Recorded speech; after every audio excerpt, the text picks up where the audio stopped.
Hello everybody, welcome back to the channel guys. Today I have got a super awesome video for you guys. Today we are back on Rouse here behind me. Something a little bit different on him today, so I'm not going to waste any more time and we're going to get into what we're doing.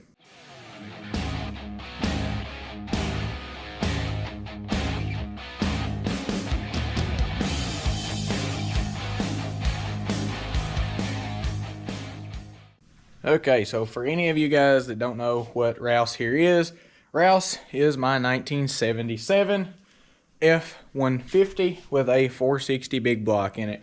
Well, here recently, my carburetor has been giving me issues on my 460 here behind me. It won't start good, the fuel's bleeding back because, as you guys can see here, the bowl is leaking really bad, and that's letting the fuel travel back in the line, and it takes a long time to start. I'm not super satisfied with the power the truck is making. So over here on the table, I've got some parts that are hopefully going to add a little bit of power and get my fuel problems fixed and my overheating problems fixed. If you guys didn't watch my Owensboro car show video, you guys should go check it out. But those of you who did watch it know that Rouse got hot on us on the way up there. I think it was due to a faulty fan clutch or a stuck thermostat. Not 100% sure, but we got both here behind me. So without further ado, I'm just going to show you guys the parts here. So we've got a Edelbrock Performer intake. This is a full aluminum intake going on the truck. It's part number 2166, which is, like I said, the Performer intake for a 460. Right here, we got a US Motor Works fan clutch. I got a new thermostat gasket, a new Motorad thermostat, and I got a Felpro Valley Pan gasket set there. So that right there should be all the parts that we need to go ahead and fix some of the problems I'm having with Rouse. Minus bolts. I've got to get bolts from work tomorrow, and then I've got to get a breather because we're doing away with the breather. And I have a carburetor. It's a Holley 4150 series.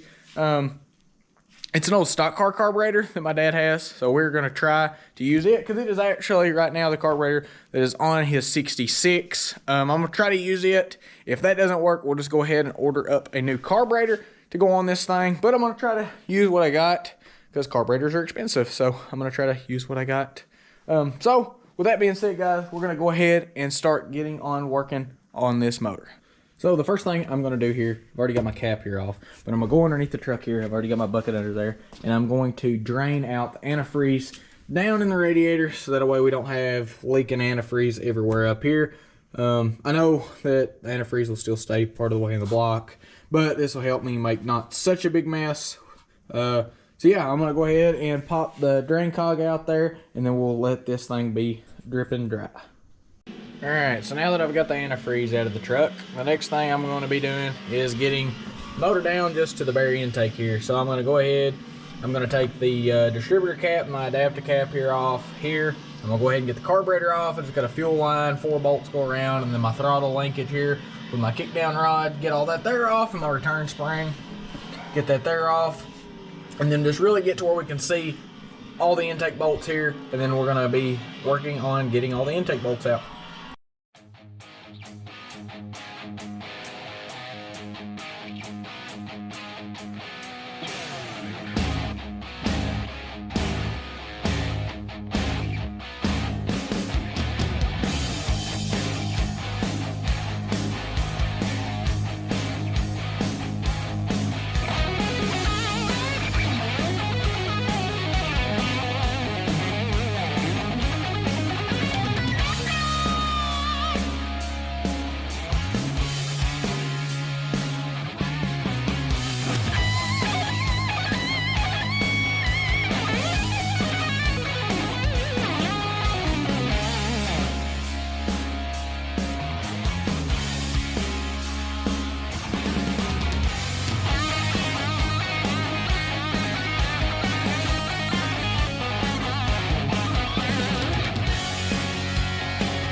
Okay, so now I've got it down to just the bare intake here. Got the carburetor off, got my thermostat housing off here, got my distributor cap and everything off, took all the vacuum lines, everything.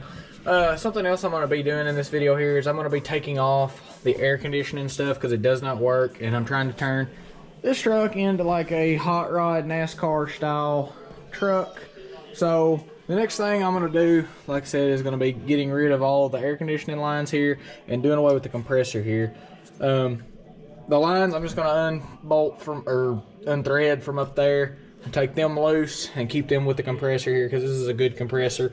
You know, it's not locked up, spins over and stuff. So, and then I'm going to be taking the bracket off and the air conditioning compressor off, hopefully to help kind of clean up under here, make it look just a little bit better. I know the motor is not beautiful by no means, but this here may help a little bit, do a little bit at a time. So I'm going to go ahead and do that really quick, guys, and then we'll come back and continue working on the intake. All right, so now all of our air conditioning stuff is gone, and I just think that the motor just looks so much better not having all this stuff here in the way. I had to make a spacer here for my power steering pump bracket because the big bracket here that the air compressor bolts to, so like the air compressor bolts up right here. This big piece here was a big spacer for that stud coming out of the head there, but I just had an aluminum spacer here laying around, so I just put it on there. So now the next thing to be doing is getting out all of these intake bolts and hoping none of them break. But before I do that, I'm going to put a rag over top of the intake, and I'm going to blow this intake here off with an air hose, so that way none of this loose dirt and stuff that's up here gets down inside of the heads, because that would be bad. So yeah, I'm going to go ahead and get the air hose with the blow nozzle, blow this off, and then I'm going to go ahead and take out all of my intake bolts.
So I got the intake here off. Inside of the motor there looks pretty good. So next thing I'm going to do is I'm going to lay an old rag or something down here in the valley, so that way I don't get crud down in there. I'm going to go ahead and clean up the gasket surfaces for both heads here and the ends here on both sides there. And then after I get that there done, we will be going to work tomorrow to get some new bolts and stuff to go back together with. I gotta take my thermostat housing here, and I'm gonna do away with this thing here on the end of it and put a plug in it, and then I'm gonna paint this thing so it looks nice. Put it back. Well, I'm gonna clean this thing up tonight, that way, and tomorrow I can paint it whenever, as soon as I get home. That way it'll be ready to go on later on in the night. So yeah, I'm gonna go ahead and clean the motor up. Whenever I get it all cleaned up, like I said, we'll be back out here tomorrow. Okay, so I am back again, and I went ahead and I cleaned up the motor here. I just scraped it off with a scraper. Then I sprayed it down with brake clean, wiped it off, took 220 sandpaper to it, cleaned it up really nice in there.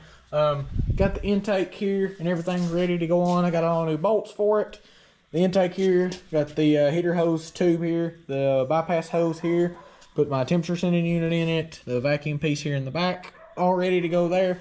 I've got new bypass hose here ready, and then some of that other stuff's for fuel stuff. So for my new carburetor setup that I got outside there, I got my valley pan out ready to go here with these two little end pieces here we're gonna put on there. So it is all ready to go back together now, guys. So that is what we're getting into next. Okay, so the first thing here we're doing with the reinstall here is we're just putting a bead of silicone down on the bottom of the middle there where the valley pan gasket there goes. Just laying a bead down there. Just in the corners. Just in the corners there. So that way we get a nice good seal there. Oh, just sit all the way around. We're gonna let that sit there till it gets a little bit tacky, and then we're gonna put the two pieces in. Alright, so now we've got the intake in the truck. Sorry for no filming because I was having to help because it was kind of hard to get back in there without taking the distributor out, but I didn't want to have to retime nothing, so I didn't want to take the distributor out. But it's okay because we got it in there and it looks really, really nice in there. A couple of my bolts didn't work, so we had to reuse a couple of the old studs, but it's no big deal. Don't really, I mean, I'll get new bolts later on to put back over those so that way they don't look ugly in there. But so that's got the intake there installed.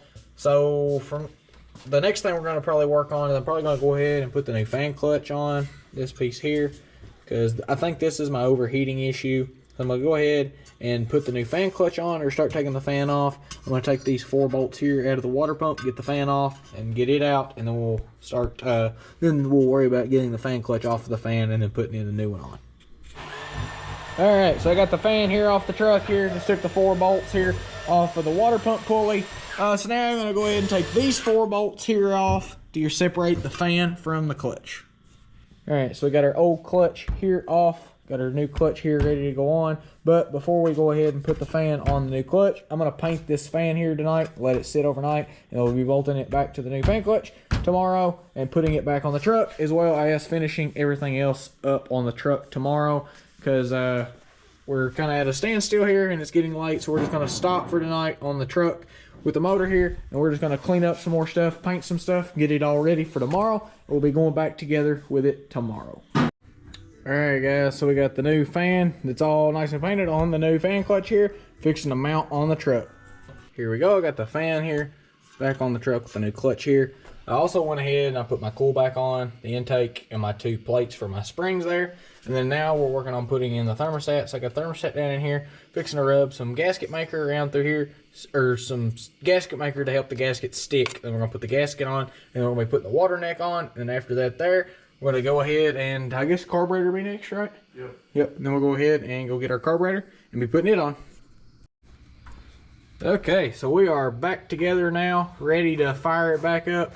The only thing we got to do left now is we're going to go ahead and put some antifreeze back in the truck since I drained most of it out. And then we'll get her back full of antifreeze. We'll go ahead and try to start it up and see how it does. Okay, so now we got the truck out here running. The motor looks a ton better. The truck sounds a little bit different. And we have no leaks, so that's what we're hoping for.